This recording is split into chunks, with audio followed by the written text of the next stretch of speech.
여러분 반갑습니다.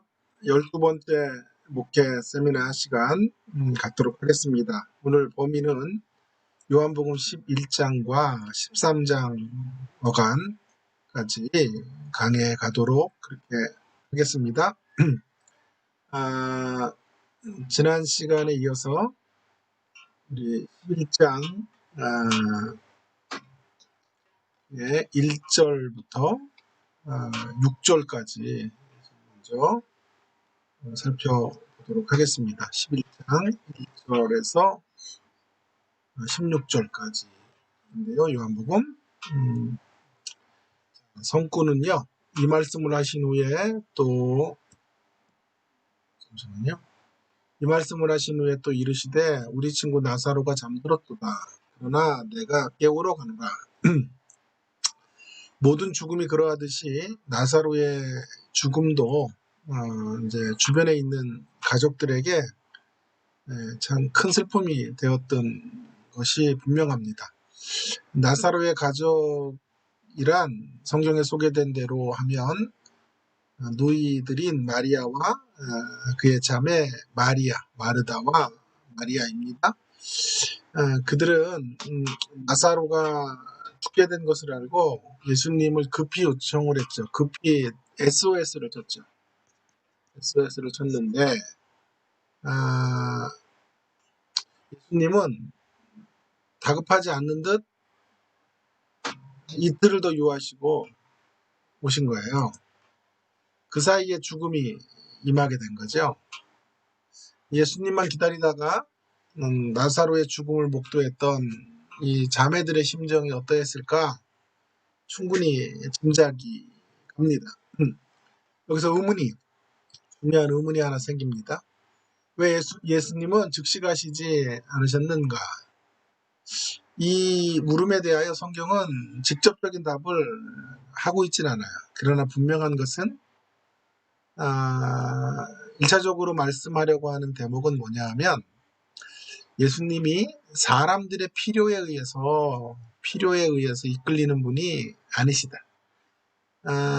사람들이 이곳에 오라 하면 이곳에 오고 저곳에 가라 하면 저곳에 가는 분은 아니시고 하나님의 뜻과 사람의 요청이나 사람의 때에 일하는 분이 아니고 하나님의 때, 하나님의 시간표, 그리고 하나님의 방식을 따라 움직여 가시는 분이시다.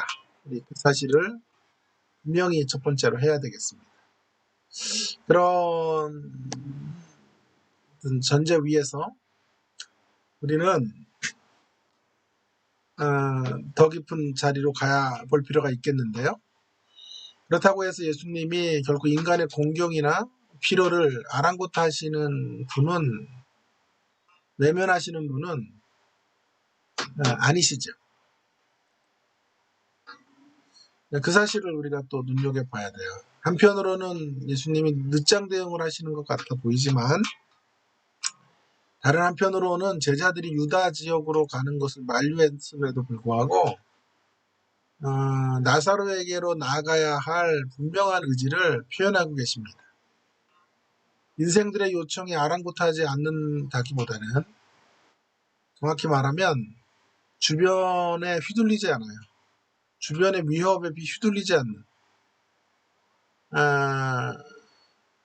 행동을 하시는 분이 예수님이세요. 지체하시지만 어떤 반대에도 불구하고 나사로에게로 나아가는 이런 모순되는 듯한 행동을 하시는 것을 보게 됩니다. 그 이유가 무엇일까? 4절의 답인데요. 4절에 예수께서 들으시고 이르시되 이 병은 죽을 병이 아니라 하나님의 영광을 위함이요 하나님의 아들이 이로 말미암아 영광을 받게 하려 함이라 하시더라. 그러니까 늦장 대응 같아 보이지만 사실은 늦장 대응이 아니고요. 하나님의 영광을 위해서 영광을 위한 조치였고 딜레이였다. 영광을 위한 딜레이였다라고 말씀하는 거죠. 나사로를 통하여 하나님의 영광을 드러내실 것을 알고 계셨기 때문에 영광이 드러날 것을. 결국 우리의 간청들이 지체되는 것은요.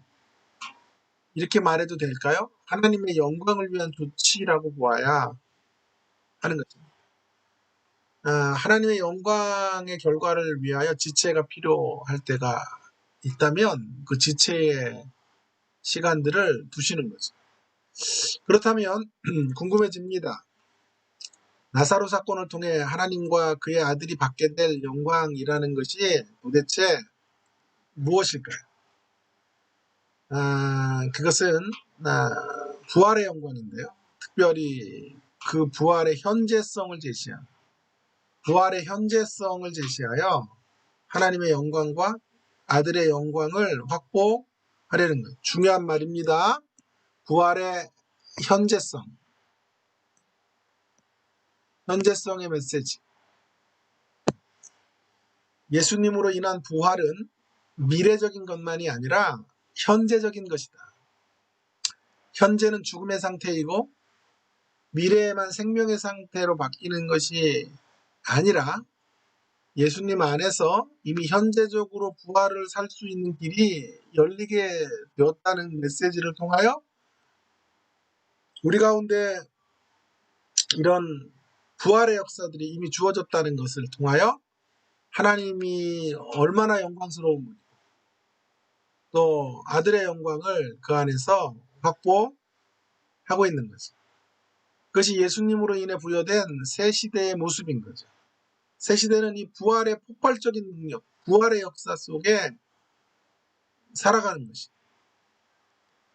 예수님으로 인하여 허무와 죽음의 통곡 소리가 가득한 세상을 부활의 능력으로 살아갈 수 있도록 그런 새로운 시대가 예수님을 통해 열리게 된 것을 말씀하는 거죠. 우리에게 진정으로 필요한 것은 마지막 날의 부활로 일어서는 것만이 아닙니다. 오늘의 일상, 중요한 단어예요. 일상을 예수님의 하늘 생명을 공급받으며 힘있게 고동치고 살아가는 것이.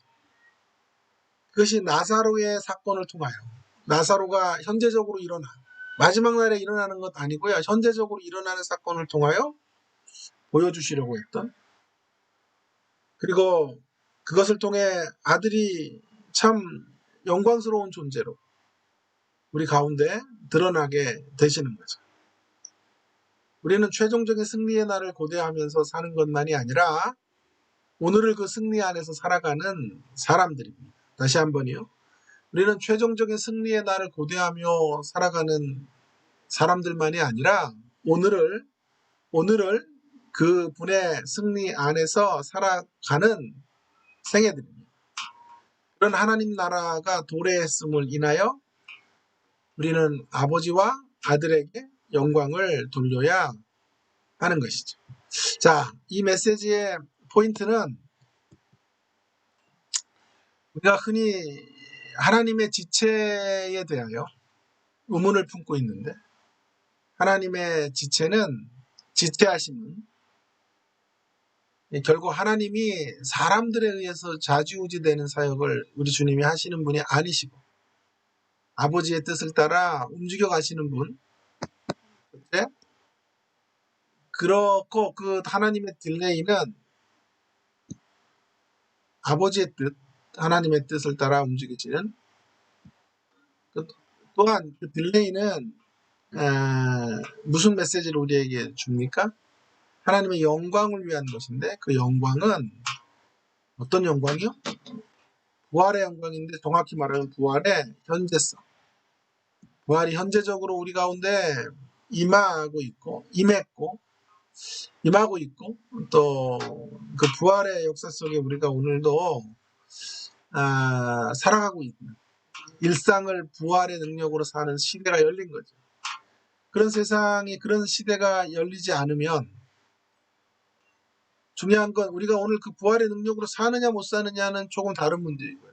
일차적으로 그런 길이 열려 있어야 돼요. 우리 방에 스위치를 켜느냐 안 켜느냐는 좀 다음 문제이고요. 중요한 건 불이 환하게 비치는 조건은 이 방 안에 전류가 흘러야 되는 거죠. 전기가 여기 들어와 있어야 되는 거죠. 바로 예수님을 통하여 바로 그런 새로운 부활의 시대, 허무와 죽음이 판을 쳤던 세상 가운데 하나님의 진정한 승리와 부활의 새로운 시대가 여기 지금 here, now, 지금 여기에 펼쳐지고 있다는 것을 분명하게 말해주고 있는 거죠. 자, 그런 메시지에 초점을 두고 청중들을 도전할 수 있을 것 같습니다. 현재적인 관점으로 나사로의 죽음을 잔다고 하신 이유를 생각해 보십시오. 잔다라고 하는 개념은 깨어난다, 깨어남, 잠과 깨어남을 통하여 밝혀지는 우리의 운명이 뭘까요? 우리는 반드시 깨어날 자들이에요. 우리의 죽음은 자는 거예요. 그래서 자는 것과 같아요. 그 말은 무슨 말이냐면 반드시 깨어남이 있고 다시 온전한 일어섬이 있는 그런 자리에로 우리가 초대되었다 라고 하는 거죠. 오늘의 기도는요, 죽음이 잠자는 것과 같기에 죽음이 끝이 아니고 다시 반드시 깨어날 것을 확신하면서 오늘을 여러분 죽음을 하나님께 맡기십시다. 그건 우리의 영역이 아니고요. 그거는 우리가 통제할 수 있는 영역이 아니에요. 제가 어제 토요일날 설교 이런 설교를 했어요. 믿음은 결과를 통제한다. 믿음은 결과를 통제하나요? 결과를 통제하지 못해요. 어느 학원 강사가 입시생들을 모아놓고 공무원 시험 보는 입시생들을 모아놓고 이런 강의를 했더라고요. 아침 조회에. 믿음은 된다고 생각하는 확신에 찬 믿음은 결과를 통제할 수 있다. 된다고 생각하는 길밖에 없어요. 지금은. 된다고 생각하면 결과는 만들어진다. 이렇게 간 거예요. 기독교 신앙이 아니에요. 그런데 믿음이 결과를 통제하면 하나님의 주권은 상실돼요. 그죠? 그러니까 믿음은 결과를 통제하지 않아요. 못해요. 하나님의 주권이. 하나님의 위대하신 역사 속에서 우리의 인생이 이끌려가는 거예요. 그러니까 우리 그걸 통제할 수 없어요.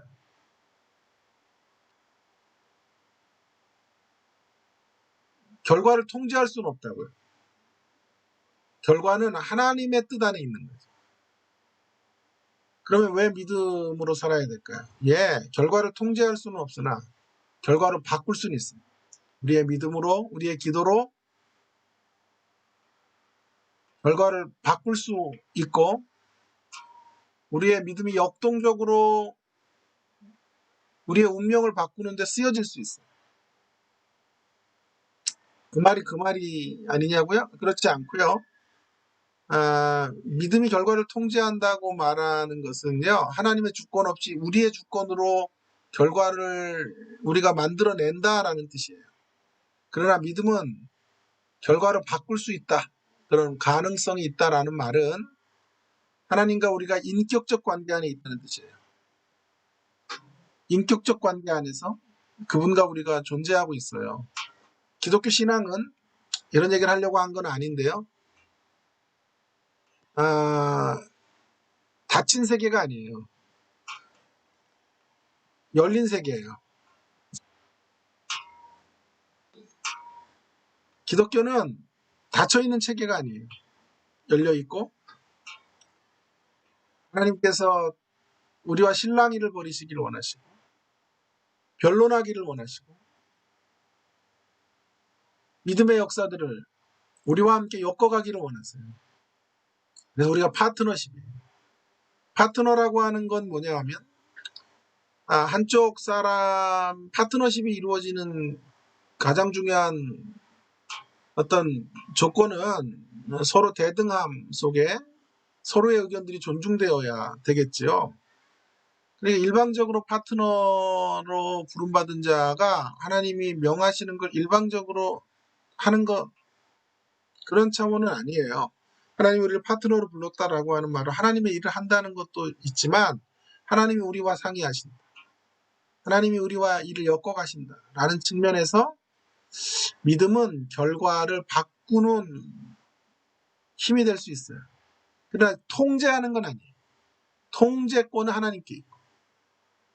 그 말은 무슨 말이냐면 하나님 우리와 실랑이를 벌이시고 우리와 상의하셔서 일들을 협업하시고 함께 하시지만 코오퍼레이션 하시지만 그러나 하나님이 하시고자 하시는 일을 우리가 좌지우지한다는 차원은 아니에요. 우리가 그 일에 동참해서 하나님의 뜻을 받들고 뿐만 아니라 우리의 의견들을 아뢰고 그렇게 함께 하나님의 일들을 나라의 사역들을 엮어갈 수 있다. 그래서 여러분 죽음은 하나님이 이끄시는 일이에요. 우리가 해야 될 일은 깨어나는 것은 우리의 소관이 아니에요. 언제 깨어나느냐는 주님의 소관. 이제 우리가 해야 될 일은 뭐냐 하면 오늘을 두려움 없이 담대하게 환경이 이렇게 두렵잖아요. 그래도 담대하게 하나님을 붙잡고 부활의 능력을 여기서 사는 거예요. 네? 힘들고 어려워도 하늘에 공급해 주시는 힘을 붙잡고 그렇게 살아가는 사람. 그 일은 우리의 일이에요. 나머지 일들은 하나님께 맡기고 걸어가는 우리의 모든 신앙의 여정이 되기를, 일상의 삶들이 되기를 주님의 이름으로 부탁을 드립니다.